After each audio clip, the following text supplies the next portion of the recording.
பெரும்பாலும் இந்த நடிகர்கள் என்ன நினச்சிக்கிறாங்கன்னா, ஒரு 99.9% நடிகர்கள் இப்படி தான் நினச்சிக்கிறாங்க. தன்னை ஒரு மிகப்பெரிய அறிவாளியாகவும், தன்னை ஒரு அதி புத்திசாலியாகவும், தன்னை ஒரு அதி மேதாவியாகவும், தன்னை ஒரு பயங்கரமான ஒரு சிந்தனைவாதியாகவும், காரல் மார்க்ஸுக்கே நான் தான் காராச்சேவை வாங்கி கொடுப்பேன் அப்படிங்கிற மாதிரியும், அண்ணல் அம்பேத்கருக்கே நான் தான் அரிச்சுவடி எழுத கற்றுக் கொடுத்தேன் அப்படிங்கிற மாதிரியும், பெரியார் பிறக்கும் பொழுது நான் தான் பேறுகால பார்த்தேன் அப்படிங்கிற மாதிரியும், இங்கே உள்ள 99.9% நடிகர்கள் அப்படி தான் தங்களை நினச்சிக்கிறாங்க. தான் சிந்திப்பது, தான் பேசுவது தான் சரி, அது மட்டும்தான் சரி. இப்போ மக்கள் எல்லோரும் முட்டாள்கள். அப்போ இந்த மக்களை நம்ம எப்படியாவது இந்த விஷயத்தை சொல்லி நம்ம திருப்தியாக வேண்டும். இந்த மக்கள்கிட்ட நம்ம இதெல்லாம் பேசி, நமக்கு தோன்றதெல்லாம் பேசி அவங்கள நல்வழிப்படுத்தியாக வேண்டும் அப்படிங்கிற அந்த சிந்தனையோட தான் 99.9% நடிகர்கள் இருக்காங்க. பாக்கி இந்த 0.1% இருக்குல்ல, அவங்க தான் கொஞ்சம் அரசியல் வயப்பட்டு அரசியல்னால் என்னென்னு புரிஞ்சுக்கிட்டு இருக்கிற நடிகர்கள். அவங்கள எக்ஸாம்பிள் சொல்லணும்னா நம்ம அண்ணன் பிரகாஷ்ராஜ் அவர்கள் மாதிரி, அண்ணன் நாசர் அவர்கள் மாதிரி, நம்ம அண்ணன் விஜய் சேதுபதி அவர்கள் மாதிரி, அண்ணன் சூர்யா அவர்கள் மாதிரி, இந்த மாதிரி நடிகர்கள் ரொம்ப 0.1% தான் இருப்பாங்க. பாக்கி எல்லாரும் இந்த ரேஞ்சாக தான் இருப்பாங்க. அவங்க பார்த்தீங்கன்னாக்கா இந்த சமூகத்துக்காக, இந்த மண்ணுக்காகவும் மக்களுக்காகவும் அவ்வளவு மோசமான விஷயங்களை யூனியன் கவர்மெண்ட் கொண்டு வரும் பொழுது அல்லது ஸ்டேட் கவர்மெண்ட்டே கொண்டு வரும் பொழுது அதை எதிர்த்து ஒரு குரல் கூட கொடுத்துருக்க மாட்டாங்க. குரல் கொடுக்கறது என்ன, ஒரு புல்லு பூண்டை கூட பிடுங்கி போட்டிருக்க மாட்டாங்க. ஆனால் இவங்க பெரிய பிடுங்கி போல் பேசிகிட்டு இருப்பாங்க.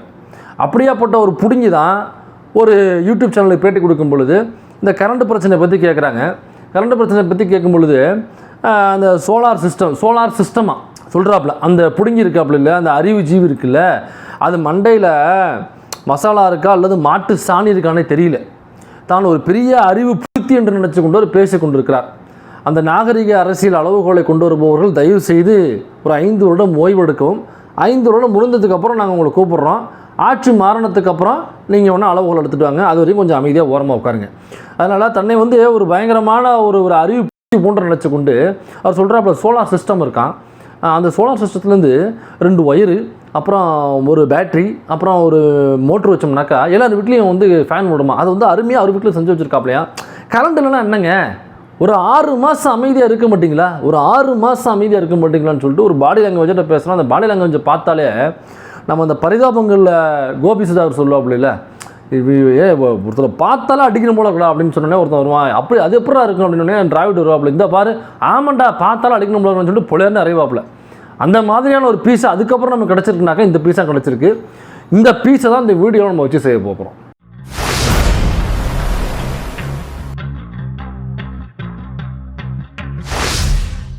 இந்த எலக்ட் யாருன்னா, ரீசெண்டாக அந்த எல்லா யூடியூப் சேனல்லையும் உட்காந்துட்டு எனக்கு வாய்ப்பு கொடுக்க மாட்டேங்கிறாங்க, எனக்கு யாருமே சான்ஸ் கொடுக்க மாட்டேங்கிறாங்க. அப்புறம் ஒரு ஆஃபீஸுக்கு போனால் என்னை உட்கார வச்சாங்க வெளியில். அப்போ ஹாலில் உட்காந்துருக்கும் பொழுது உள்ளே உள்ள டேரக்டர் சிசிடிவிலேயே என்னை பார்த்துக்கிட்டே இருக்காரு, ஆனால் என்னை கூப்பிடவே இல்லை. ஒரு அரை மணி நேரம் ஆகி வெயிட் பண்ண வச்சுட்டு அதுக்கப்புறம் நானே கிளம்பி போயிட்டேன் அப்படின்லாம் பேட்டி கொடுத்து உட்காந்துருப்பாப்புல. இப்போ உன்னை உட்கார வச்சுட்டு உள்ளேருந்து உன்னை கூப்பிடல, நீ தான் பார்க்க போயிருக்க, உன்னை உட்கார வச்சுருக்காங்க. அப்போ நாங்கள் உள்ளே வேலையாக இருப்பாங்கப்பா. உன்னைய மாதிரி எல்லோரும் வேலை இல்லாமல் பணக்கார திமுறோட அந்த காசு திமுறோட பேசிட்டு தெரிவாங்களா? எல்லாருக்கும் வேலை இருக்கும். ஒரு படம் நடக்குதுனாக்கா உள்ளே டிஸ்கஷன் போயிட்டுருக்கோம், அல்லது வேறு வேலைகள் இருக்கும், ஸ்கெடியூல் போட்டுட்ருப்பாங்க, 1000 வேலைகள் இருக்கும். அதுக்கிடையில் உன்னை கூப்பிட்டு உட்கார வச்சு பேசணும்னாக்கா நீ என்ன அவ்வளோ பெரிய புத்தியா, நீ இல்லை கேட்குறேன் அவ்வளோ பெரிய புத்தியான்னு கேட்குறேன். இவர் இந்த சின்ன வயசில் படம் நடிச்சிட்டு இருப்பாப்புல, குட்டி குஞ்சானா எல்லா படத்துலையும் நடிச்சிட்டு இருப்பாப்புல. குறிப்பாக நாட்டாமையில் இந்த அக்கா அந்த மாமா தூக்கிட்டு போனாப்புல அப்படின்னு அந்த விஷயத்துக்கு இவர் தான் சாட்சியில் போவாப்புல. அது மட்டும் இல்லை, பாண்டியராஜன் சாரோடைய படங்கள்லாம் நடிப்பாப்புல. இன்னும் நிறைய படங்களில் அந்த குட்டி குஞ்சான் கேரக்டர் பார்த்தோம்னாக்கா இவர் தான் நடிச்சிட்டு இருப்பாப்புல, சட்டியை போட்டு சட்டி படம் நடிச்சிட்டு இருப்பாப்புல. அப்படியே அப்படி குட்டி குஞ்சான் நடிச்சிட்டு இருப்பாப்புல. அதனால என்ன நினச்சிட்டாப்புலனாக்கா சின்ன வயசுலேயே நிறைய ஷூட்டிங் போகிறது, பெரிய பெரிய நடிகர்களோட பார்க்குறது பழக்கிறது. அப்புறம் ஷூட்டிங் முடிச்சுனாங்க டெய்லி பேமெண்ட்டு, கையில் லம்பாக காசு வரும். அப்போ டெய்லி ஷூட்டிங்கு. அப்போ உள்ள சைல்டு ஆர்டிஸ்ட்டில் முக்கியமான சைல்டு ஆர்டிஸ்டாக மாஸ்டர் இருந்தாப்புல. அந்த மாஸ்டர் மகேந்திரனாக இருக்கும்பொழுது நிறைய பிஸியாக இருக்கும் பொழுது கையில் காசு பார்க்குறது. இப்போ எலைத்தியாக இருக்கிறதுனால வளர்ந்தவொடனே என்ன நினச்சிட்டாப்புலனாக்கா தான் ஒரு பெரிய நடிகர், தான் ஒரு பெரிய பத்தி, நான் நடிப்பு திலகம், நான் நடிகருக்கு சிவாஜி கணேசனே மிஞ்சக்கூடிய நடிப்பு திறன் பெற்றவன் நான் அந்தளவுக்கு ஒரு பயங்கரமான நடிகை. என்னை விட்டிங்கனாக்கா படத்தில் உள்ள அனைத்து கேரக்டர் நான் ஒருவனே செஞ்சு முடிச்சு அப்படியே நான் இப்போ படத்தை பாயா சுருட்டி வச்சுட்டு போயிடுவேன் அப்படின்னு தனக்குள்ளே உள்ள ஒரு விஷயத்தை பயங்கர எக்ஸாக்ரேட் பண்ணி தான் தவிர தமிழ்நாட்டுக்குள்ளே எவனுமே நடிகன் கிடையாது அப்படின்னு நினச்சிட்டு இருக்க ஒரு தற்கொலை முண்டம் தான் அந்த தற்கொலை முண்டம். எனக்கா உனக்கு சின்ன வயசில் அவ்வளோ பிஸியாக நடிச்சுக்கிட்டு இருந்த, அதுக்கப்புறம் பெரியவனாயும் உனக்கு ஏன் வாய்ப்பே கிடைக்கல அப்படிங்கிறத உன்னாலே உணர முடியலல்ல. அப்போ தனக்கு ஏன் வாய்ப்பு கிடைக்கலன்னு உன்னால் உணர முடியலனாக்கா நீ ஒரு தற்கொலை முண்டன்னு அர்த்தம். ஏன் உனக்கு வாய்ப்பு கிடைக்கல, எதனால் வாய்ப்பு கிடைக்கலன்னு தெரியாமல் இன்னமும் அலைஞ்சிட்டு இருக்கனாக்கா நீ ஒரு தற்கொலை முண்டான்.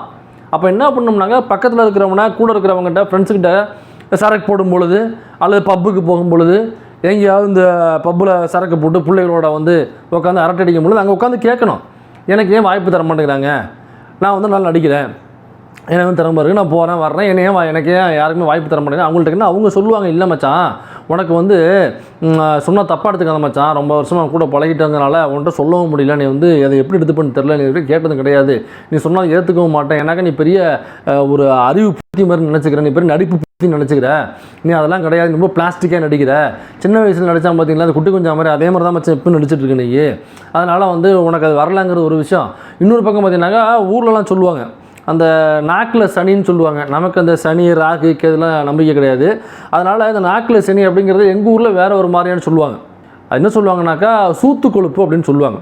அதனால் மச்சான் உனக்கு இந்த சூத்து கொழுப்பு அதிகமாக இருக்கு மச்சான், உனக்கு பணக்கார திமிரு அதிகமாக இருக்கு மச்சான், நீ வந்து ஒரு எலட்டு புத்தி மாதிரியாக இருக்க மச்சான், அதனால் மச்சான் நீ போகிற இடத்துல நீ ஒரு பெரிய ஆள் நினச்சிட்ருக்க, நீ சமூகத்தில் தமிழ் சினிமாவில் நீ ஆட்டாம் புழுக்க கூட கிடையாது மச்சான், அதனால் உன்னை விட பல திறமை பெற்றவர்கள், உன்னைய விட பெரிய ஆட்கள் தமிழ் சினிமாவில் லட்சக்கணக்கான பேர் இருக்காங்க மச்சான். ரஜினிகாந்தே பார்த்தோம்னாக்க அமைதியாக தான் ஸ்பாட்டில் உட்காந்துருப்பார், இதுக்கு கேரவனுக்கே அதிகம் போக மாட்டார், ஸ்பாட்டில் தான் உட்காந்துருப்பாங்க, அவரோட நீ பெரிய புத்தியா மச்சான் நீ. அதனால் நீ வந்து உன்னை ஒரு அறிவு ஜீயாகவும் எலட்டு புத்தியாகவும் நினச்சிட்டு இந்த சூத்துக்குழுப்போட வாய்க்குழுப்போட பேசிட்டு இல்லை மச்சான், அதான் மச்சான் வாய்ப்பு வாங்க, நீ கூட இருக்கிறவன்ட்ட கேட்டினாங்க அதை ஒன்றும் சொல்லியிருப்பாங்க ராஜா. அப்படியாப்பட்ட சூத்துக்குழுப்போட தான் இப்போ பேட்டி கொடுக்கும்பொழுது பேசியிருக்காப்புல, கரண்ட் ஏன் இந்த இவ்வளோ பிரச்சனையாக இருக்குது, நீங்கள் விஜய் ஆதரித்து பேசிக்கிட்டு இருந்தீங்க, தாவேக்காவை ஆதரிச்சு பேசிட்டு இருந்தீங்க, இப்போ இவ்வளவு கரண்ட் பிரச்சனை மக்கள் கஷ்டப்படுறாங்க அப்படின்னு கேட்கும் பொழுது இவன் சொல்கிறான் பாருங்க, இது ஏன் இவ்வளவு மியூட்டோட வார்த்தைகள் வந்திருக்கு, இவ்வளவு வார்த்தைகள் நான் ஏன் பயன்படுத்தியிருக்கேன் அப்படின்னா, இதில் நீங்கள் அவன் பேசினதை பார்த்தீங்கன்னாக்க உங்களுக்கு இவ்வளவு கோபம் வரும். அந்த கிளிப்பை நீங்களே பாருங்கள். கரண்ட் போதா எல்லாருக்கும்? கரண்ட் நைட் ஆனால் டெய்லி சோலார் சிஸ்டம்னு ஒன்று கண்டுபிடிச்சானுங்க, யாராவது ட்ரை பண்ணீங்களா? சரி, நீங்கள் ரிலே ஆகணும், சரி ஓகே, இவ்வளோ நாள் கரண்ட் இஷ்யூ இல்லாமல் இருந்துட்டீங்களா, ஜாலியா இப்போ இஷ்யூ ஆகுதா, சரி பரவாயில்ல, ஒரு 6 மாசம் கேட்காதீங்க, என் வீட்டில் கூட கரண்ட் எடுத்துக்கோங்கன்ற நான். எனக்கு இந்த சோலார்ல இருந்து எப்படி வெயில இருந்து ஒரு 2 வயரை வச்சு ஒரு 2 மோட்டரை வச்சு எப்படி ஃபேனை கிரியேட் பண்ணி எனக்கு தெரியும், நான் பண்ணிக்கிறேன் ஜாலியா. ஓகே சரி, நான் பேசுறது ஃபன்னியா உங்களுக்கு தெரியும், பட் நான் கொஞ்சம் ப்ராக்டிக்கலாவே சொல்றேன். தெரியலங்க என்னங்க, இப்போ அவர் நீங்க கேள்வி கேட்டு மட்டும் உங்களுக்கு என்ன கரண்ட் வந்துடுவாங்க போகுது, அவர் மைக்கு முன்னாடி வச்சுட்டு ஏன் இப்படி நடந்துச்சு அப்படின்னா கரண்ட் ஆன் ஆயிடுமா உங்க வீட்டுல? ஆவாது இல்ல, ஏன் கேக்குறீங்க? அப்புறம் ஏன் ஒருத்தனை சும்மா கேள்வி கேட்கறதே ஒரு மோட்டிவா, ஏன் இன்னும் எவ்வளவு வருஷம் கேள்வி கேட்பீங்க? உங்களுக்கு பதில் வேணுமா? வேணாம். நீங்க கேள்வி கேட்கறது நிறுத்தினாதான் உங்களுக்கு பதிலே கிடைக்கும். நீங்க கேள்வி மட்டுமே கேட்டுட்டு இருந்தா உங்களுக்கு எப்ப பதில் கிடைக்கும்? இப்போ தோணுதா உங்களுக்கு நான் போட்ட பீப்பு கம்மின்னு உங்களுக்கு தோணும்? ஏன்னா கரண்ட் இல்லைன்னாக்கா எவ்வளவு மக்கள் கஷ்டப்படுவாங்கன்னு அந்த இடத்துல ஒரு நடுநிலை பொருளாதாரத்தில் இருந்து ஒரு மிடில் கிளாஸ்லேருந்து அல்லது லோயர் மிடில் கிளாஸ்லேருந்து ஒரு விளிம்புநிலை மக்கள் வாழ்கிற வாழ்க்கையிலேருந்து வந்தோம்னாக்கா கண்டிப்பாக அந்த சூத்துக்குழுப்புக்கு புரிஞ்சிருக்கும். கரண்ட் இல்லைனாக்கா எவ்வளோ பிரச்சனை. கரண்ட் இல்லாமல் நைட்டு வீட்டில் குழந்தைகள் தூங்கும் பொழுது கரண்ட் இல்லாமல் அந்த குழந்தை வேர்த்து விருவத்து போய் அழுது நைட்டில், அதுக்கப்புறம் அந்த குழந்தைய அழுவை நிப்பாட்டுறதுக்காக அந்த குழந்தைய தூக்கி தோளில் போட்டு உன்னுடைய தூக்கத்தை நீ விட்டுட்டு எனக்கு பகலில் வேலை செய்யணும், அப்போ நைட்டில் தூங்கி ஆகணும், அப்போ குழந்தைக்காகவும் தூக்கத்தை நீ இழந்தாகணும், தியாகம் பண்ணணும். அந்த குழந்தைய தூக்கி தோளில் போட்டு விசிறி எடுத்து கையில் வச்சுட்டு அப்படியே பால்கனியில் நடந்துக்கிட்டு அல்லது மாடியில் அல்லது ரோட்டில் அங்கேயும் இங்கேயும் நடந்துக்கிட்டு விசிறிக்கிட்டு இந்த பிள்ளைக்கு காற்று வர வரைக்கும், அதுக்கப்புறம் அந்த பிள்ளை வந்து தூக்கம் வர வரைக்கும் நடந்துக்கிட்டு, அதுக்கப்புறம் தூக்கம் வந்ததுக்கப்புறம் வேறு எங்கேயாவது வந்து காற்று வர இடமா மாடியில் போட்டு படுத்துலாம் அனுபவிச்சிருக்கேன் நீ. அல்லது காற்று வராமல் வீட்டில் கரண்ட் இல்லாமல் வீட்டில் பெரியவங்க இருப்பாங்க, வயசானவங்க இருப்பாங்க, அவங்க கரண்ட் இல்லாமல் அவதிப்பட்டு கஷ்டப்பட்டு ஏன்னாக்கா உடம்பு முடியாமல் இருந்திருப்பாங்க, அவங்களுக்கு காற்று அவசியம் தேவைப்படும். அப்போ அந்த மாதிரி காற்று வசதி இல்லாமல் பெரியவங்க கஷ்டப்படும் பொழுது அவங்களுக்கு விசிறி விட்டு அவங்களுக்கு பணிவிடைகள் செஞ்சு அப்படி ஏதாவது செஞ்சுருந்தாக்கா உனக்கு இந்த கரண்ட்டினுடைய யாருமே தெரிஞ்சிருக்கும். இல்லை வீட்டில் அப்பா அம்மா இருந்திருப்பாங்க, பகலில் முழுக்க வேலை பார்த்துருப்பாங்க, நைட்டில் தூங்கலான்னு வந்து பார்த்தோம்னா கரண்ட் இல்லாமல் அவ்வளோ தூங்க முடியாது, வேர்த்து உருவத்து போகும். அப்போ அவங்க கஷ்டப்படுறத கண்ணால் பார்த்துருந்துனாக்கா இந்த சூத்துக்குழுப்பு பேச்சு உனக்கு வந்திருக்காது. சரி, என்ன சொல்கிறாப்புல தம்பி, அதாவது கரண்ட் இல்லைன்னா வாங்க சோலார் சிஸ்டம்டா பைத்தியம் இப்போ மூதேவி மொல்ல மாதிரி, அதுக்கு பேர் வந்து சோலார் சிஸ்டம் கிடையாது, சோலார் பவருக்கும் சோலார் சிஸ்டத்துக்கும் வித்தியாசம் தெரியாத உங்களை இப்போ தான் வந்து நமக்கு சோலார் பவரை பற்றி நம்ம கிளாஸ் எடுத்துகிட்டு இருக்கு. அப்போ இந்த எதுவுமே தெரில, ஏதாவது படிச்சிருந்து அறிவியலாக டிஸ்கஸ் பண்ணி எது அறிவியல் எது பகுத்தறிவு அப்படின்னு தெரிஞ்சிருந்துனாக்கா இந்த பைத்தியம்லாம் இவ்வளோ தூரம் பேசுகிறதுன்னு வாய்ப்பே கிடையாது. அது ரொம்ப பேசும்போது எகத்தாள மயிறு வேறு பாடி லாங்குவேஜில் பார்த்தீங்களா, அதான் தனக்கு எல்லாம் தெரியும். பாருங்கள், சோலார் கூட தெரியாமல் இந்த மக்கள் இருக்காங்க. சோலார்னு ஒன்று கண்டுபிடிச்சாங்க, இப்படி சோலார்னு கண்டுபிடிச்சாங்களே, அதை எல்லாம் யூஸ் பண்ணாங்களா? ஒரு 6 மாதம் அமைதியாக இருங்க. வேணா என் வீட்டிலேருந்து கரண்ட் எடுத்துகிட்டு போங்க, தேவைன்னா வாங்க என் வீட்டிலேருந்து கரண்ட் எடுத்துகிட்டு போங்கன்றான். ஏன்டா மக்களப்ப வீட்டிலேருந்து கரண்ட் எடுத்துகிட்டு போங்கன்னா சரி கரண்ட் இல்லை, உன் வீட்டிலேருந்து கொக்கி போட்டு மற்றவங்க வீட்டுக்கு கரண்ட்டை கொடுக்குறேன் அப்படின்னு சொல்கிறேன். இப்போ நான் என்ன சொல்கிறேன்னாக்கா, இப்போ தமிழ்நாட்டில் உள்ள மக்கள் எல்லாரும் அல்லது சென்னையில் உள்ள மக்கள் எல்லாரும் அல்லது அவன் வாழ்கிற தெருவுக்குள்ளே உள்ள அந்த நகருக்குள்ளே உள்ள மக்கள்லாம் இருக்கீங்கல்ல, இவன் வீட்டுக்கு நேரடியாக கரண்ட் இல்லாத பொழுது நேரடியாக அவன் வீட்டுக்கு போயிடுங்க. கதவு பூட்டிருந்தீங்கனாக்கா கதவை தள்ளிட்டு நேரடியாக அவன் வீட்டுக்குள்ளே போயிருங்க. அவன் வீட்டுக்குள்ளே ஏதோ யூபிஎஸ்சி ஜென்ரேட்டர்லாம் போட்டு வச்சிருப்பான் இருக்குது. கரண்ட் இல்லைன்னா அதான் கொடுக்குறேங்கிறானே, போயிடுங்க நேராக அவனை தூக்கி வெளில போட்டு அவனுடைய பெட்ரூமில் ஏசியை போட்டு நீங்கள் எல்லாம் படுத்துருங்க. ஏன்னா நல்லா எலக்ட்ரிக் பிடிக்க தான் நம்ம பார்க்குறதுக்கு வீடு ஃபுல்லாக ஏசி போட்டு வச்சிருப்பான் இருக்குது. போயிட்டு வீடு ஃபுல்லாக படுத்துருங்க, அவனை வெளில தூக்கி போட்டு. அவன் தான் சொல்கிறானே கரண்ட் இல்லைனா வாங்க எடுத்துக்கின்றான்ல, அப்போ தூக்கி வெளில போட்டு அவன் வீட்டுக்கு கரண்ட்லாம் எல்லோரும் உள்ளே புகுந்துருங்கன்றேன். அப்படி போனால் தான் இந்த அறிவுட்ட நாய்களுக்கு என்னென்னே தெரிய வரும் முதல்ல. அப்போ இனிமேல் இப்படி பேசக்கூடாது புத்துக்கொள்ப்பா அப்படிங்கிறது இந்த மாதிரி நம்ம மொல்ல மாதிரி நாய்களுக்கு முடிச்சவர்களுக்கு இந்த மாதிரி ரியாக்ட் பண்ணும்போது தான் தெரிய வரும். நீங்கள் ரியாக்ட் பண்ணாமல் இருந்தீங்கன்னாக்கா எல்லா யூடியூப் சேனலில் உட்காந்துட்டு இந்த மாதிரி பைத்தியக்காரத்தனமாக கலப்பு மாதிரி இந்த பைத்தியம் பேசிக்கிட்டே தான் இருக்கும். சரி ராஜா, நீ கரண்ட் இல்லை நீ வந்து எடுத்துக்கன்னு சொல்கிற, நாளைக்கு தண்ணி பிரச்சனை வரும்டா. தண்ணி பிரச்சனை தான் என்ன பண்ணுவேன்?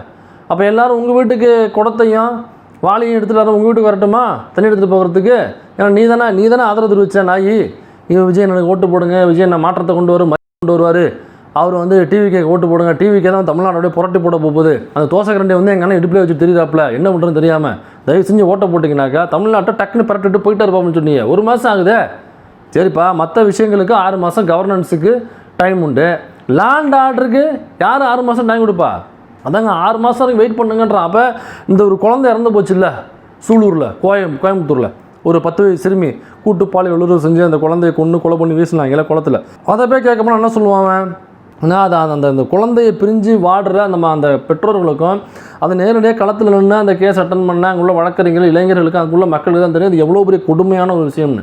இப்போ இந்த பரதேசி நாய்கிட்ட போய்ட்டு ஏன்டா ஊர் முழுக்க இந்த மாதிரி சம்பவம் நடக்குதுடா, சின்ன குழந்தைகள்லாம் கூட்டு பாலியல் உணர்வு செஞ்சு கொலை பண்ணிடுறாங்கடா, வீட்டுக்குள்ளே புகுந்து பாலியல் உணர்வு செய்கிறாங்கடா. அந்த சேலத்தில் பாருங்கள் 100 பெண்கள், ஒரு தாவேக்க நிர்வாகி 100 பெண்கள் 8000 வீடியோஸ் ஃபோனில் எல்லாரையும் வந்து அப்யூஸ் பண்ணி அல்லது அவங்கள வந்து பாலியலாக சுரண்டி அதை வீடியோவை பண்ணி அவனோட மொபைலில் 8000 வீடியோஸ் வச்சுருக்காங்க. கிட்டத்தட்ட இந்த 8000 வீடியோஸ் 100 பெண்கள் அப்படிங்கிறது நமக்கு தெரிஞ்சு இதில் கர்நாடகாவில் ஒருத்தர் வந்து அதை பண்ணாப்புல, அவர் பேர் எனக்கு சரி ஞாபகம், நம்ம நிறையா அதை பேசியிருக்கோம். பிரிட்ஜ் பூஷன் நினைக்கிறேன். பிரிட்ஜ் பூஷன் வந்து ஊப்பி இங்கே உள்ள ஒருத்தர் பண்ணாப்புல, அந்த மாதிரி தான் அதே பேர் வரும், பிரிட்ஜுன்னு தான் வரும்னு நினைக்கிறேன் கர்நாடகாவில். அவனுடைய ஃபோனில் இந்த மாதிரி நிறைய வீடியோஸ் இருந்துச்சு. அவன் என்ன பண்ணான், போலீஸ் ஆஃபீஸர்ஸை லேடி போலீஸ் ஆஃபீஸர்ஸை அவனுடைய அமைச்சர் பதவியை வச்சுக்கிட்டு எம்பி பதவியை வச்சுக்கிட்டு அந்த போலீஸ் ஆஃபீஸர்ஸை தவறாக பாலியலாக சுரண்டி அதை வீடியோ எடுத்து எக்கச்சக்கமான வீடியோஸ் வந்து இப்போ வெளியாகிச்சு. அந்த வீடியோஸை கொண்டு போய் இதில் பிஜேபி டெல்லி கவர்மெண்ட்டில் கொடுத்து அதை வச்சு தான் அவங்க கூட்டணியில் கொண்டு வந்தாங்க அப்படின்லாம் சொல்லுவாங்க. இப்போ இதே மாதிரியான கேசஸ் தான் இப்போ இங்கே நடந்திருக்கு. யார் தாவேக்கால ஒரு நிர்வாகி, சேலம் நிர்வாகி 100 பெண்கள் 8000 வீடியோஸ். இதே கிளவி 85 வயசு கிளவியை வந்து பாலியல் உணர்வு செய்கிறானுங்க. 10வது படிக்கிற ஒரு பொண்ணு மதுரையில் கட்சிக்காரன் வீட்டுக்குள்ளே வந்து பாலியல் சீண்டல்கள். எலெக்ஷன் அன்னைக்கு 10 வயசு சிறுமி பாம்பு தினேஷ்னு ஆர்கே நகர் நிர்வாகி நம்ம நிதித்துறை அமைச்சர் மரிய வில்சன் அவருடைய ஜிகிரி தோஸ்து ஒன்றா நின்று ஃபோட்டோ எடுக்கிறது வேலைகள் பார்க்குறது அவருடைய நெருங்கிய நண்பர் போல் இருக்கவர் அப்படி தான் சொல்லிக்கிறாங்க. அவர் 10 வயசு சிறுமி எலெக்ஷன் அன்னைக்கு அவ்வளோ பாலியல் துன்புறுத்தல் கொடுத்தாப்புலையே. இப்போ இவ்வளவு நடக்கும் பொழுது நம்ம ஏப்பா பெண்களுக்கே பாதுகாப்பு இல்லடா, இங்கே பாடுறா விவசாயிகளுக்கு வந்து வாக்குறுதி கொடுத்து ஏமாத்திட்டாப்புல, விவசாயிகள் ரோட்டில் ஒன்று போராடுறாங்க, அடி வாங்குறாங்க, பெண்களுக்கு பாதுகாப்பு இல்லை, இவ்வளவு சிக்கல்கிட்ட இருக்கணும். ஒரு 6 மாதம் வெயிட் பண்ண மாட்டிங்களா? 6 மாதம் அப்போ பாலியல் உணர்வு செஞ்சாக்க நம்ம பொத்திக்கிட்டு இருக்கணும், கேஸ் கொடுக்கக்கூடாது, வெளியில் சொல்லக்கூடாது, அதை பற்றி விமர்சனம் செய்யக்கூடாது. ஏங்க இப்படி இப்போ பாலியல் உணர்வு நடக்குது, நீங்கள் என்ன தடுப்புன்னு சொன்னீங்களே அப்படின்னு சொல்லி கேள்வி கேட்கக்கூடாது. 6 மாதம் பாலியல் உணர்வோ கூட்டு பாலியல் உணர்வோ அல்லது கொலையோ அல்லது வீடு புகுந்து கொள்ளையடிக்கிறதோ திருட்டோ மொள்ளமாரித்தனமோ முடிச்சவிக்கித்தனமோ அல்லது பாலியல் சுரண்டல்களோ அல்லது வேறு இந்த மாதிரி எந்த சமூக விரோத செயல்கள் நடந்தாலும் சட்டம் ஒழுங்கு சீர்குலை ஏற்படுறதும் நம்ம 6 மாதம் பொத்திக்கிட்டு உட்காந்துட்டு அவர் சொல்கிறாப்புல. இந்த அறிவு ஜீவி இந்த அறிவு புள்ளி இருக்காப்புல இவர் சொல்கிறாப்புல. இதே மாதிரி கரண்ட் இல்லாமல் சென்னையில் ஒரு பாட்டி ஒன்று செத்து போச்சு. 6 மணி நேரம் மின்சாரம் இல்லாததால் மூதாட்டி பலியாகி இருக்கிறார். ஆக்சிஜனில் வச்சுருந்துருக்காங்க. அப்புறம் ட்ரீட்மெண்ட்லாம் முடிஞ்சு வீட்டில் ஒன்றா வச்சுருக்காங்க. வீட்டில் வைக்கும் பொழுது ஆக்சிஜன் வந்துருக்கு. அப்போ ஆக்சிஜன் இயங்கினோம்னாக்கா அதுக்கு மின்சாரம் வேணும். தொடர்ந்து 6 மணி நேரம் மின்சாரம் இல்லாமல் 1 மணி நேரம் 2 மணி நேரம்னா கொஞ்சம் அட்ஜஸ்ட் பண்ணிடலாம். ஒரு 3 மணி நேரம் கூட அட்ஜஸ்ட் பண்ணிப்பாங்கன்னு நினைக்கிறேன். 6 மணி நேரம் தொடர்ந்து கரண்ட் இல்லாமல் இருந்ததுனால அவங்களுக்கு வந்து ஆக்சிஜன் செலுத்த முடியல. ஆக்சிஜன் இல்லாமல் அந்த பாட்டி இறந்து போச்சு. ஏன் ஆக்சிஜன் இல்லாமல்? ஆக்சிஜன் இருக்குது, செட்டப்பெல்லாம் இருக்குது, வீட்டில் கொண்டு வச்சுட்டாங்க. ஆனால் மின்சாரம் இருந்தால் தான் இயங்கும். தொடர்ந்து 6 மணி நேரம் மின்சாரம் இல்லாதனால உயிர் பலிப்பு இருக்குது தம்பி. இப்போ என்ன பண்ணலாம்? ஆத்தா செத்து போச்சு, அம்மா செத்து போயிட்டாங்க, இந்த மாதிரி மின்சாரம் இல்லாமல் ஆக்சிஜன் செலுத்த முடியாமல் இப்போ நேராக உன் வீட்டுக்கு வந்துட்டோமா, இப்போ உன் வீட்டில் உள்ள பாட்டியை கொடு, எங்கள் பாட்டி செத்து போச்சுன்னு தூக்கிட்டு வந்துடலாமா? அல்லது எங்கள் அம்மா செத்து போச்சு, உங்கள் அம்மா வந்து எங்கள் அம்மாவை நினச்சிக்க, அதனால் வந்து நான் உங்கள் அம்மா வந்து நான் எங்கள் வீட்டுக்கு கூப்பிட்டு போய் நான் அம்மா மாதிரி வச்சு நான் வந்து அவங்கள நான் பார்த்துக்கிறேன் அப்படின்னு சொன்னாங்க. அம்மா சரிப்பா, உனக்கு அம்மா இல்லை, எங்கள் அம்மா உங்கள் அம்மா தான் அப்படின்னு சொல்லிடுவேன். நீ என்னடா பைத்தியக்காரத்தனமான பேச்சுது. அதே வீடியோவில் பின்னாடி கேட்குறான், என்ன எதுக்குங்க கேள்வி கேட்குறீங்க? கேள்வி கிட்ட என்ன ஆக போகுது? எதுக்கு ஏன்னு கேள்வி கேட்டே ஆகணுமா? ஒரு மனுஷன் கேள்வி கேட்டே ஆகணுமா? கேள்வி கேட்டால் எப்படிங்க பதில் கிடைக்கும்? கேள்வி கேட்காம இருந்தால் தான் பஸ் பதில் கிடைக்கும். இப்போ அவர் நீங்கள் கேள்வி கேட்டு மட்டும் உங்களுக்கு என்ன கரண்ட் வந்துடுவாங்க போகுது? அப்புறம் ஏன் ஒருத்தனை சும்மா கேள்வி கேட்குறதே ஒரு மோட்டிவா? ஏன் இன்னும் எவ்வளோ வருஷம் கேள்வி கேட்பீங்க? உங்களுக்கு பதில் வேணுமா? வேணாம். நீங்கள் கேள்வி கேட்கறது நிறுத்தினா தான் உங்களுக்கு பதிலே கிடைக்கும். நீங்கள் கேள்வி மட்டுமே கேட்டுட்டு இருந்தா உங்களுக்கு எப்போ பதில் கிடைக்கும்? அதனால தான் சொன்னேன் இவனை ஆரம்பத்திலேயே இது ஸ்கூல் நாயின்னு சொன்னேன் நான். ஏண்டா ஒரு மனுஷன் 6 அறிவு உள்ளவன் அப்படிங்கிறதுக்கு அர்த்தம் என்னன்னாக்கா, அதுக்கு மீனிங் என்னன்னாக்கா 6ஆம் அறிவு தான் ஒரு மனுஷனை வேறுபடுத்துறது. 6ஆம் அறிவுனா என்ன? அதுதான் பகுத்தறிவு, பகுத்தறிதல். நல்லது எது கெட்டது எது அப்படின்னாக்கா பகுத்தறிதல்னாக்கா ஏன் எதற்கு எப்படின்னு கேள்வி கேட்டால் தான் அவன் மனுஷன். கேள்வி கேட்காம இருந்தால் அவன் மனுஷன் கிடையாது, அவன் மாடு. அவன் 6 அறிவு இல்லாத ஒரு மாடு, 6 அறிவு இல்லாத ஒரு ஜீவியை தவிர அவன் 6 அறிவு உள்ள மனிதனாக கருதப்படவே மாட்டான். மனுஷங்கிறதுக்கான அடையாளமே 6ஆவது அறிவு தான், பகுத்தறிதல் தான். அந்த பகுத்தறிதல் தான் கேள்வி கேட்குறத. கேள்வி கேட்கலாம்னு சொல்கிறாங்க. எவ்வளோ பெரிய அறிவு கட்ட நாயாக இருப்பான். சாதாரணமாக ஸ்கூலில் படிக்கிற ஒரு 5ஆவது படிக்கிற பிள்ளைய கட்டாலும் தெரியும் மனுஷனுக்கு 6 அறிவு, 6ஆவது அறிவு பகுத்தறிதல். ஏன் எதுக்குன்னு கேள்வி கேட்கணும்? பெரியார் அதானே சொன்னார், ஏன் எதுக்கு எப்படின்னு கேள்வி கேட்கணும். நீ கேள்வி கேட்டால் தாங்க மனுஷன், கேள்வி கேட்டால் தான் விடை தெரியும். கேள்வி கேட்காமலே விடை தெரியுமா? கேள்வி கேட்காமலே விடையை கொடுத்துருவாங்களாம். கேள்வி கேட்க விட மாட்டேங்க. கேள்வி கேட்க மைக் எடுத்துருமாலும் உங்கள் தலைவருக்கு தெரிச்சு ஓடுறாப்புல. ஏதோ பெரிய காண்டாமிருகத்தை பார்த்தது மாதிரி, காட்டெருமையை பார்த்தது மாதிரி, சிங்கம் புலியை பார்த்தது மாதிரி மைக்கை கொண்டு போனால் ஒரு மனுஷன் தெரிச்சு ஓடுவானா சொல்லுங்கள்? அதுவும் ஒரு நடிகர். மேலே இதில் போட்டோம்னாக்கா ரசிகர்கள் மத்தியில் பஸ்ஸு மேலே பேப்பரை பிடிச்சி பேசுன்னு பேசுகிறாப்புலையே ப்ரெஸ்ஸு கேள்வி கேட்க வந்தாக்க தெரிச்சு ஓடுறாப்புல. இவ்வளோ பெரிய ஒரு கோழையை நம்ம வாழ்க்கையில் பார்த்ததே இல்லை. நான் வாழ்க்கையில் 2 பேர் தான் இப்படி மைக்கை பார்த்தா ஓடுற கோழைகள் நம்ம சொல்லலாம். ஒருத்தர் யாருன்னு உங்களுக்கே தெரியும். 2வது இப்போ இவர் வந்திருக்காரு. தம்பி இந்த நாட்டாம படத்தில் இருந்தாப்புல குட்டி குஞ்சானா, அதே மாதிரி தான் இன்னமும் இருக்காப்புல. சரி, இப்போ அந்த எழுத்தாப்பில் உட்காந்து ஒருத்தர் பேட்டி எடுத்தாப்புல. இப்போ அவர்கிட்ட நம்ம சில கேள்வி கேட்கணும். ஏப்பா பேட்டி எடுக்கிறது தானே உன்னோட வேலை. ஆங்கரில் ஆப்போசிட்டில் உட்காந்து ஆங்கர் கேட்குறேன், பேட்டி எடுக்கிறது தானே உன்னோட வேலை. அதுக்கு தானே போயிருக்க நீ. அப்போ பேட்டி எடுக்கும் பொழுது இப்படி பேசினா அப்படின்னாங்க நீ குறுக்கேள்வி கேட்கணும்ல. என்னங்க கரண்ட் இல்லாமல் எவ்வளோ பேர் கஷ்டப்படுறாங்க, மிட் நைட்டில் தூக்கம் இல்லாமல் ஒவ்வொரு இரவும் வந்து தூங்காத இரவுலாக இங்கே உள்ள மக்களுக்கு போயிட்டுருக்கு. தூங்காமல் அப்புறம் எப்படிங்க காலைல வேலைக்கு போக முடியும்? இப்போ கரண்ட் இல்லைனாக்கா தூக்கமின்மை மட்டும் கிடையாது, அது மட்டுமே காரணம் கிடையாது. தூக்கமின்மை இருந்துச்சுனாங்க மறுநாள் ஆஃபீஸில் எப்படி உட்காந்து வேலை பார்ப்பாங்க. அப்போ ஆஃபீஸில் ஒரு 1 மணி நேரம் 1.5 மணி நேரம் தெரியாமல் தூங்குறதுக்கு எப்படி பார்க்கலாம், என்ன ஏதாவது சாக்க போக சொல்லிட்டு தூங்க முடியுமான்னு சொல்லிட்டு தான் பார்ப்பேன். அப்போ அந்த 1 மணி நேரம் 1.5 மணி நேரம் வேலை பாதிக்கும். வேலை பாதிச்சுனாக்கா அந்த கம்பெனியுடைய பொருளாதாரம் பாதிக்கும். அந்த கம்பெனியோட பொருளாதாரம் பாதிச்சுன்னா நாளடைவில் என்ன பண்ணுவாங்கனாக்கா, அந்த கம்பெனியில் 100 பேர் வேலை பார்க்குறாங்களா, ஒரு 20 பேரை ஃபயர் அவுட் பண்ணணும்னு சொல்லிட்டு 20 பேருடைய வாழ்வாதாரம் பாதிக்கும், அவனுடைய பொருளாதாரம் பாதிக்கும். அவன் திரும்ப எங்கே போவான்? இப்போ இருக்கிற வேலையின்மையில் அங்கேருந்து ஒரு ஆஃபீஸில் 20 பேர் உள்ள அனுப்புகிறாங்கனாக்கா திரும்ப அவன் எந்த ஆஃபீஸுக்கு போவான்? அது மட்டும் இல்லை, கரண்ட் இல்லைனாக்கா தொழிற்சாலைகள் இயங்காதுப்பா. என்றைக்கோ ஒரு நாள் கரண்ட் இல்லை, முக்கியமான வேலை நடக்குதுனாக்கா இதில் ஜென்செட்டு போட்டு வேலை பார்க்கலாம், ஜென்ரேட்டர் போட்டு வேலை பார்க்கலாம். டெய்லி ஜென்ரேட்டர் போட்டு வேலை பார்க்க முடியாது. அது அவங்களுடைய பொருளாதாரத்துக்கு கட்டுப்படியாகாது, அவங்களுடைய வருமானத்துக்கு இது கட்டுப்படியாகாது. அப்போ என்ன பண்ணுவாங்கன்னா தொழிற்சாலை இழுத்து மூடிடுவாங்க. தொழிற்சாலை இழுத்து மூடினாங்க, தொழிற்சாலையில் ஒரு ஆயிரக்கணக்கான மக்கள் வேலை பார்ப்பாங்க. கரண்ட் இல்லாதனால தொழிற்சாலை மூடினாக்கா என்னத்துக்கு ஆகுறது? அந்த தொழிலாளர்னா வெளில வருவாங்க, ஏதோ ஒரு வேலைக்கு இப்போ வச்சு பர்மனெண்ட்டான ஒரு வேலை கிடச்சிருச்சு, மாதம் சம்பளம் வந்துடுச்சு, நம்மளுடைய குடும்பத்தை வந்து இதையும் சேமித்து அடுத்த கட்டம் பொருளாதாரமாக நடத்தி கொண்டு போகணும் அப்படின்னு நினைக்கிற மத்தியில் அப்போ ஒரு கரண்ட் பிரச்சனைங்கிறது எந்த அளவுக்கு போய் பாதிக்கப்படுது? அவனுடைய பொருளாதாரம் பாதிக்கும், அவனுடைய குடும்பம் பாதிக்கும். குடும்பம் பாதிச்சுன்னா என்ன பண்ணுவான்? வருமானம் இல்லை, வேலை வாய்ப்பு, அங்கேருந்து வெளில அனுப்பிச்சிட்டாங்க, திரும்ப என்ன பண்ணுவான்? சரி வேறு வழி இல்லை, குடும்பத்துக்கு காசு தேர்த்தி ஆகணும்னு சொல்லிட்டு அப்புறம் சமூக விரோத செயல்கள் செய்கிறதுக்கு தள்ளப்படுவான். அது சமூகம் தள்ள அதுக்கு கரண்ட் இல்லைங்கிற ஒரு பிரச்சனைலேருந்து எவ்வளோ பிரச்சனை நீண்டு போகுது பாரு. அப்படி இல்லைனாக்கா என்ன ஆகுனாக்கா தொழிற்சாலைகள் இயங்குவதற்கு மின்சாரம் இல்லை, மின்சாரம் உள்ள பற்றாக்குறைனாக்கா வெளிநாடுகளில் உள்ள இன்வெஸ்டர்ஸ் எவனும் இங்கே வரமாட்டான், ஒரு பையன் இங்கே வரமாட்டான். இவ்வளோ பிரச்சனை இருக்குது. உனக்கு எந்த அளவாவது தெரியுமா உனக்கு? கரண்ட் இல்லையா, சோலார் போட்டுக்கணுமா, 2 ஒயராம் ஒரு மோட்டராம், ஸ்விங்கின்னு ஜாலியாக போட்டு ஒரு ஃபேனுக்கு கீழே உட்காந்துட்டு போகிறான். மொகரக்கட்டையை பெரும் மொகரக்கட்டையை இப்போ அந்த ஆப்போசிட்டில் உட்காந்துட்டு நான் திரும்ப வரணும். இப்போ இது இவ்வளோ இருக்குல்ல, அவன் அவ்வளோ ஈஸியாக சொல்லிட்டு மண்டையை ஆட்டுறான். நீ இவ்வளோ கேள்வி கேட்கணும்ல, எதுக்கு அங்கே போனேன்? அவங்ககிட்ட மண்டையை மேலே எங்கேயும் ஆட்டுறது தான் போனியா? அப்போ இந்த கேள்வி கேட்கணுமா இல்லையா?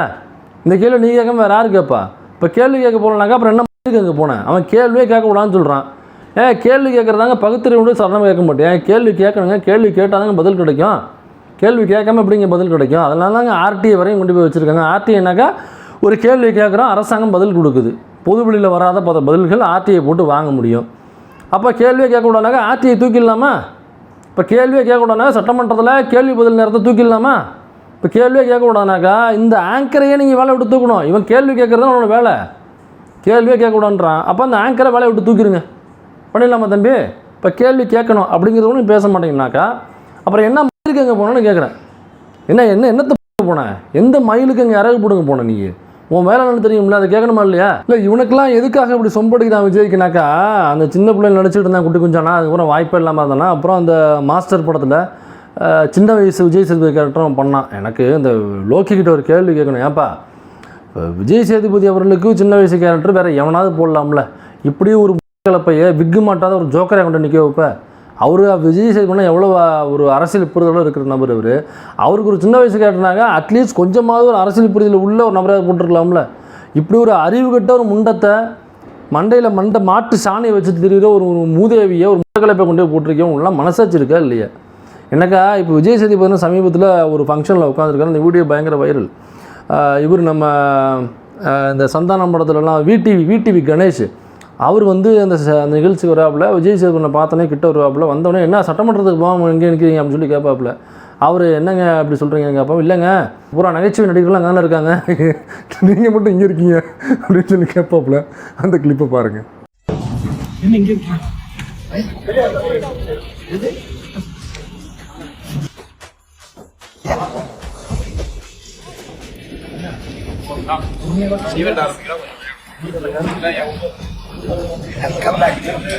அப்போ அதே மாஸ்டர் படத்தில் பவானியாக நடித்தது விஜய் சேதுபதி. பவானியோட சின்ன வயசு ரோல் தான் இவன் நடித்தான். யார்? அந்த குட்டி குஞ்சா நடித்தான். அவர் எவ்வளோ அரசியல் புரிதலோடு பேசிக்கிட்டு இருக்காரு. இந்த முன்னாள் பேர் பாருங்கள். என்ன பிரச்சனைனா விஜய் சேதுபதி இந்த மாதிரி சோப் போட்டு அதன் மூலமாக 4 கேரக்டரை வாங்கணும் அப்படிங்கிற இதெல்லாம் அவர் கிடையாது. அப்படி இதெல்லாம் கிடையாதுனாக்கா அப்படிங்கிற ஒரு தாட்டே அவர்கிட்ட கிடையாது. நான் எனக்கு உள்ளதை மனசில் உள்ளபடி பேசுகிறேன். எனக்கு ஜாதியை வைத்து பிரிப்பதோ மதத்தை வைத்து பிரிப்பதோ இந்த அரசியல் அப்புறம் கடவுளை வச்சு கடவுளை நான் காப்பாற்ற போன என்ன வந்தாலும் நம்பாதீங்கன்னு பொது வெளியில் விஜய் படம் அந்த மாஸ்டர் படம் ஆடியோ லான்ச் தான் பேசினார்னு நினைக்கிறத அதை அப்படியே பேசுகிறாப்புல அவர். ஆனால் இந்த கிளப்பிய பாருங்க, கரண்ட் இல்லைடான்னு சொல்லி அவன் கஷ்டத்தில் இருக்கான். எவ்வளோ வேர்வையில் படுக்க முடியாமல் பகல் முழுக்க வேலை செஞ்சுட்டு முழுக்க தூங்க முடியாமல் கஷ்டப்பட்டு அவதிப்பட்டு அவ்வளவு டிப்ரெஷனில் தெரிஞ்சுட்டு இருக்கானுங்க. இது என்னன்னாக்கா 6 மாதம் சும்மா இருக்க முடியாதுன்னு இந்த முண்டக்கலப்பை பேசிக்கிட்டு இருக்கு. அப்போ இந்த மாதிரி விஜய்க்கு உட்காந்து சொம்படிச்சோம்னாக்கா திரும்ப ஏதாவது விஜய் படங்கள் பண்ணும் பொழுது அல்லது இவங்க எப்படியும் இந்த சினிமா மோனோபொலியாக மாற்றிடுவாங்க. இப்போ ஒரே ப்ரொடக்ஷனு நம்ம ஜெகதீஷ் பழனிசாமி கீழே ஏதோ ஒரு சின்ன ப்ரொடக்ஷன் ஒன்றை கையில் வச்சுக்கிட்டு இவங்க பினாமியாக காசு போட்டுவிட்டு இவங்க அந்த ப்ரொடக்ஷனை பெருசாக்கி அதில் எல்லா படங்களையும் பண்ணுறது மாதிரி அல்லது வாங்கி விற்கிறது மாதிரி இப்படி மோனோபொலியாக ஒட்டுமொத்த தமிழ் சினிமாவுடைய வருமானமும் ஒரு கம்பெனி ஜெகதீஷ் பழனிசாமி கையில் போதா இல்லை மட்டும் நீங்கள் பாருங்கள். அப்போ என்ன பண்ணுவாங்கனாக்கா இப்போ சோப் போட்டு வச்சுட்டோம்னாக்கா அது எல்லா படத்தையும் நம்ம போய் நடிச்சிடலாம். வாய்ப்பு ஆட்டோமேட்டிக்காக வந்துடும். தம்பி ராஜா ஒன்று சொல்கிறேன், சூத்துக்குள்ளே போகணும் தான் சொல்கிறேன். வாய்ப்பு வரும் போகும். நீ தொடர்ந்து நடிக்கிற அப்படிங்கிறதுனாலே மக்கள் உன்னை தூக்கி வச்சு கொண்டாட மாட்டாங்க. நீ 4 படம் இல்லை, நீ 400 படம் நடித்தாலும் நீ தற்குறி தான். அப்போ இந்த பட வாய்ப்புக்காக இந்த பிஆர் கம்பெனி, இந்த ரூட்டுங்கிற பிஆர் கம்பெனி மூலமாக ஜெகதீசன் பழனிசாமி மூலமாக விஜய் மூலமாக ஏதாவது வாய்ப்பு வரும் அப்படிங்கிறதுக்காக ஒன்றும் இல்லை. அப்படி பிஸ்கட்டை தூக்கி போட்டோம்னாக்கா தெருவில் விடுற நாயெல்லாம் அப்படியே அந்த பிஸ்கட்டை கவரத்துக்கு ஓடி வரும்ல. அந்த மாதிரி நடிப்புக்காக அந்த வாசல்களில் காத்து கொண்டிருக்கிற நபர் தான் நம்ம இந்த சூது கொழுப்பு, வேறு ஒன்றும் இல்லை. இதே இந்த சூது கொழுப்பு எலெக்ஷனுக்கு முன்னாடி ஒன்று பேசியிருக்கு.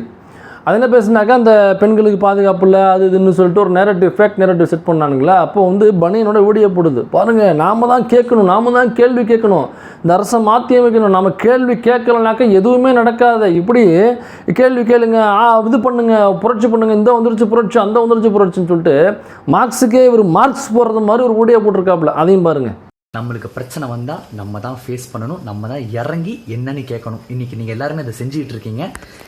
இதை தயவு செஞ்சு எல்லாருமே செய்யுங்க. இதை அப்படியே விட்டுட்டிங்கன்னா நம்ம தமிழ்நாடு, நம்ம தமிழ், நம்ம கலாச்சாரம் நாளைக்கு மியூசியமில் போயிட்டு இப்படி தான் இருந்துச்சுன்னு சொல்லிட்டு தான் நம்ம என்னங்க இப்போ அவர் நீங்கள் கேள்வி கேட்டு மட்டும் உங்களுக்கு என்ன கரண்ட் வந்துடுவாங்க போகுது? அப்புறம் ஏன் ஒருத்தனை சும்மா கேள்வி கேட்குறதே ஒரு மோட்டிவாக, ஏன் இன்னும் எவ்வளோ வருஷம் கேள்வி கேட்பீங்க? அப்போ திமுக பீரியல் நடந்துச்சுன்னா கேள்வி எழுப்பணும், தாவேகா பீரியல் நடந்துச்சுன்னா கேள்வி எழுப்பக்கூடாது. 6 மாதம் வெயிட் பண்ணுங்க.